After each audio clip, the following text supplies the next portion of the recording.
Life is full of events that unfold beyond our control. Weather changes without our permission. People act in ways we cannot dictate. Circumstances shift without our input. Yet, despite knowing this, we often pour our energy into resisting the unchangeable. We worry about what others think of us, stress over the past, and lose sleep over an uncertain future. The Stoic principle, control what you can, accept what you can't, invites us to shift our focus entirely. It is an invitation to stop wasting mental and emotional resources on battles we cannot win, and instead invest them into the areas where our influence is real. Control is a scarce resource. Our thoughts, our decisions, our actions, these are within our domain. We can choose how to respond to an insult, how to act in the face of disappointment, and how much effort we put into our work. We cannot choose whether the world will always reward us fairly. We cannot make others treat us with kindness. We cannot ensure that every plan will succeed. When we confuse the two, when we treat the uncontrollable as if it were ours to command, we set ourselves up for frustration and resentment. Acceptance in the Stoic sense is not passive surrender. It is not giving up. It is active recognition of reality. It is saying, this is the situation. I will meet it as it is, not as I wish it to be. Acceptance frees us from the exhausting habit of fighting reality. If the rain falls, it will not stop because you complain, but your day can still be productive and meaningful if you adapt. This is why the Stoic focuses on the inner sphere, the realm of thought, choice, and will, because here lies the only true control a person can have. To live this principle requires discipline. It is tempting to dwell on the if-only and what-if scenarios, imagining how things could have been. But those are illusions, shadows of events that never existed. Energy poured into them does not bring change. It only deepens discontent. By redirecting that energy into what is within reach, we reclaim power. A rejection becomes an opportunity to improve. A delay becomes a chance to prepare better. A loss becomes a lesson that strengthens resilience. The mind trained in this principle does not avoid hardship, it navigates it with clarity. When an obstacle appears, the first question is not why me, but what can I do right now? The answer may be to act, to wait, to adapt, or to let go entirely. All are forms of control when chosen deliberately. All are forms of freedom when accepted with understanding. The storms of life are inevitable, but the choice of where to stand and how to face them will always belong to you. Pain is an unavoidable part of life. It comes in many forms: physical injuries, emotional heartbreak, financial loss, disappointment, and failure. No matter who you are or how careful you are, there will be moments when pain finds you. This is the human condition. The body can be hurt, relationships can fracture, dreams can collapse, and the future can change without warning. The Stoics understood this truth deeply. They saw pain not as a flaw in life's design, but as an essential part of it, woven into the very fabric of existence.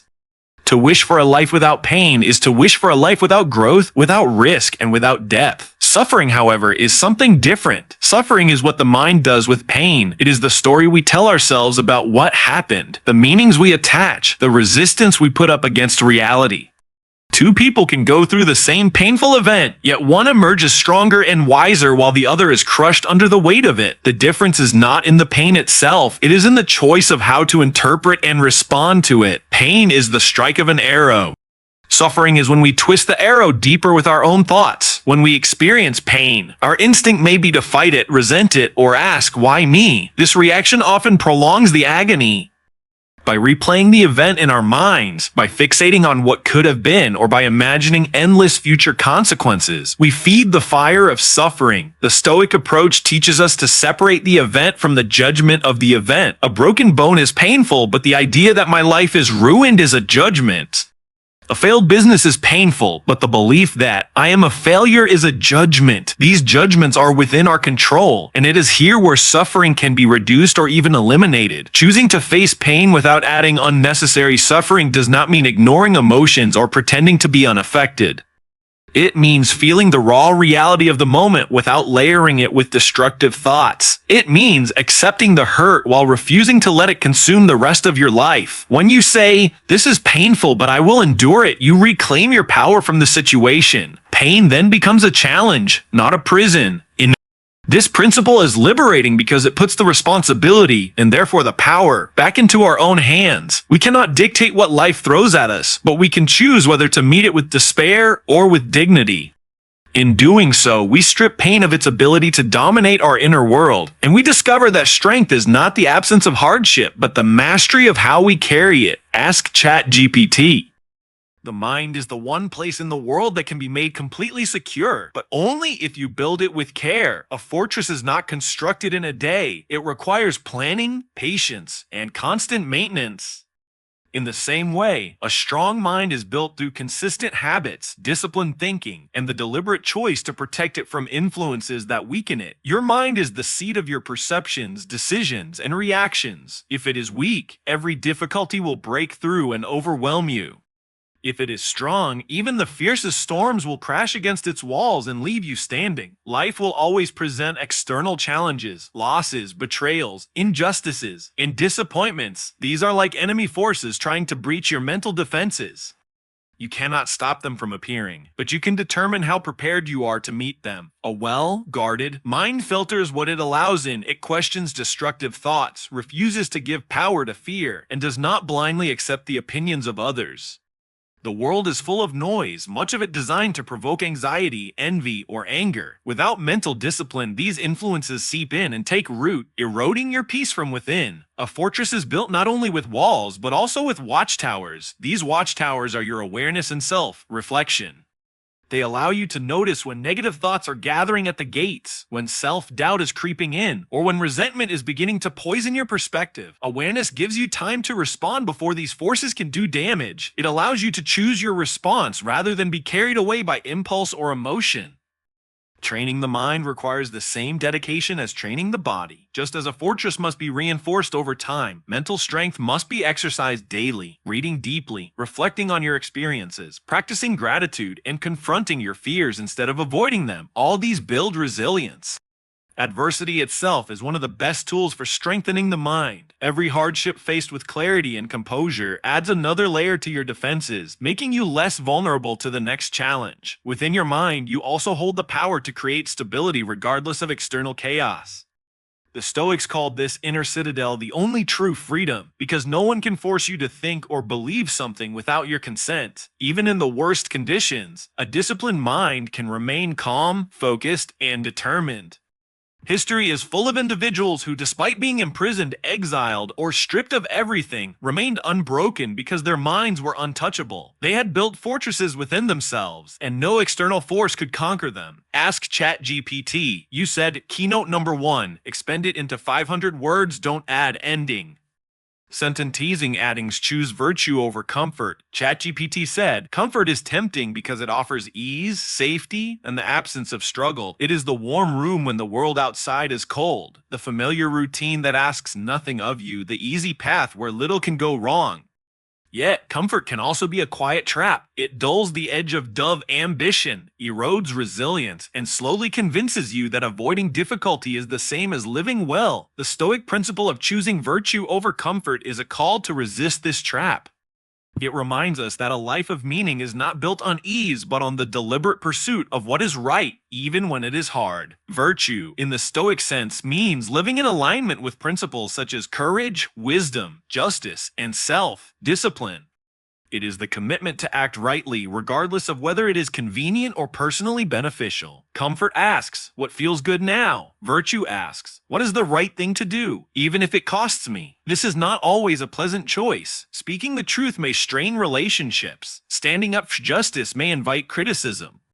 Holding yourself to a higher standard may mean working harder, sacrificing leisure, or enduring discomfort. When comfort is chosen over virtue, the price is often invisible at first. We make small compromises, ignoring a wrong because addressing it is inconvenient, avoiding a challenge because it might expose our weaknesses. Staying silent when speaking out would be difficult. Over time, these choices shape us into people who are more concerned with protecting themselves than with doing what is right. The fortress of character erodes, not from a single dramatic failure, but from 1,000 quiet moments where comfort was chosen instead of principle.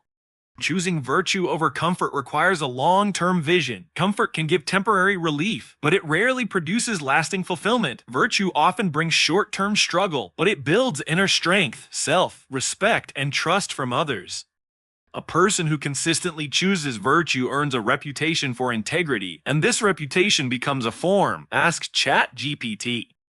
Comfort is tempting because it offers ease, safety, and the absence of struggle. It is the warm room when the world outside is cold, the familiar routine that asks nothing of you, the easy path where little can go wrong. Yet, comfort can also be a quiet trap. It dulls the edge of ambition, erodes resilience, and slowly convinces you that avoiding difficulty is the same as living well. The Stoic principle of choosing virtue over comfort is a call to resist this trap. It reminds us that a life of meaning is not built on ease, but on the deliberate pursuit of what is right, even when it is hard.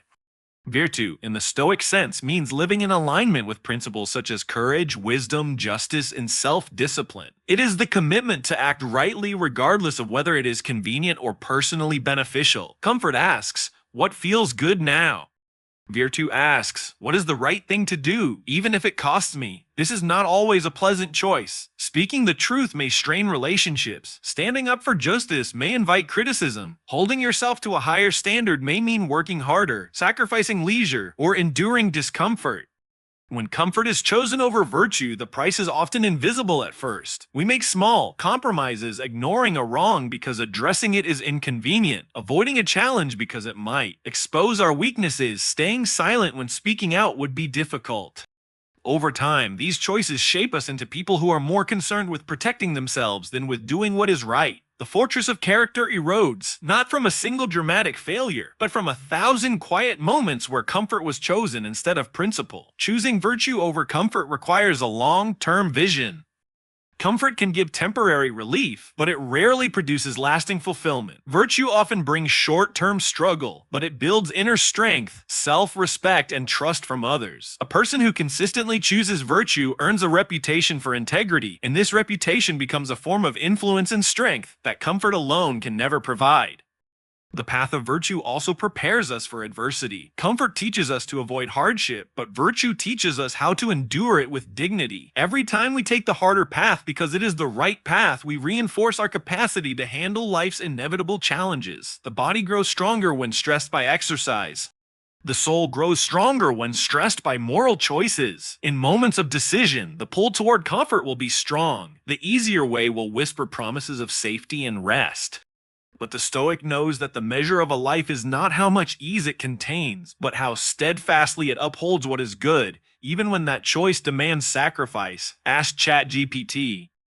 Much of life is spent chasing outcomes, success, recognition, wealth, approval. We plan, we strive, and we measure our worth by whether these results materialize. Yet outcomes are influenced by countless variables beyond our control. The decisions of others, timing, chance, and circumstances we cannot predict. When we tie our sense of fulfillment to these uncertain results, we give away our peace to forces we cannot command. The Stoic principle of focusing on actions, not outcomes, shifts the center of gravity back to where our power truly lies.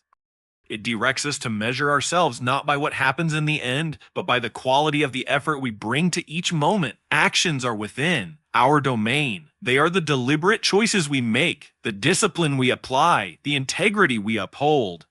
When we commit fully to the process, preparing diligently, acting with courage, staying consistent despite difficulty, we create a kind of inner victory that no external result can take away. Even if the outcome is failure by the world's standards, we retain the satisfaction of knowing we acted with excellence. This is a deeper form of success, one rooted in character rather than chance. Focusing on actions also reduces the paralyzing fear of failure. When the mind is fixated on results, every setback feels like a verdict on our worth. But when the mind is focused on the process, setbacks become feedback, opportunities to refine our approach and grow stronger. The Stoics understood that fortune is unpredictable, but effort is always available to us. By committing to the work in front of us without becoming enslaved to the result, we remain steady whether the winds of fate blow in our favor or not. This principle does not mean ignoring outcomes entirely. Goals provide direction and purpose, but they should not dictate our emotional state. We can aim high and still accept that the final result is not fully ours to control. A farmer plants with care, tends the soil, and waters diligently. Yet the weather, pests, and other forces may still affect the harvest. His peace comes from knowing he did everything within his power, not from guaranteeing a certain yield. When we live this way, we free ourselves from the constant cycle of anxiety and disappointment that comes from chasing results. The mind becomes calmer, more resilient, and more present in the work itself. Each action is taken with full attention, not as a means to an end, but as an expression of our values and abilities in that moment. Over time, this focus on the process often produces better outcomes as a byproduct, but the true reward is that our self-worth is no longer hostage to circumstances we cannot control. Ask ChatGPT. Adversity is often seen as an obstacle, something to be avoided or endured as quickly as possible. Yet, it is in adversity that the deepest layers of strength are forged. Just as a blade is tempered in fire and metal is shaped under pressure, the human spirit gains resilience only when tested. Without challenge, there is no growth. Without struggle, there is no fortitude. The Stoic view treats hardship not as an interruption to life, but as an essential part of it, a natural and necessary process through which character is built. When life is easy, our abilities remain untested. Comfort may feel pleasant, but it does not demand that we dig deeper, think sharper, or endure longer. Adversity forces us into situations where we must stretch beyond our perceived limits. It exposes weaknesses we didn't know we had and calls forth strengths we didn't realize were within us. Every setback, loss, or difficulty becomes a classroom in which we learn patience, courage, and self-discipline. These lessons are not taught in ease. They are earned in the grind of facing what we would rather avoid. Adversity also reveals the truth about our values. It strips away the illusions and distractions of comfort, leaving only what matters most. In hardship, superficial concerns lose their weight, and we are forced to confront what we truly stand for. The person who values integrity above convenience will not compromise even when under pressure. The one who values perseverance will keep moving forward when progress is slow and uncertain. It is through these moments that identity is clarified and inner strength is reinforced. There is a reason why people who have endured great challenges often speak of them as turning points. Adversity reshapes perspective. What once seemed insurmountable becomes a story of survival. What once caused fear becomes a reminder of resilience. Each trial overcome builds a foundation of confidence that the next challenge can be met as well. The mind begins to see difficulty not as a threat, but as an opportunity to become stronger. The Stoics understood that we cannot control when or how adversity will appear, but we can control how we meet it. Approaching hardship as training transforms the experience. Pain, frustration, and setbacks become tools rather than enemies. Instead of asking, "Why is this happening to me?" the question becomes, "What is this preparing me for?" With this mindset, adversity stops being merely a source of suffering and becomes a forge in which strength, wisdom, and resilience are hammered into place. The very forces that seem to push us down are, in fact, shaping us into someone capable of standing taller than before.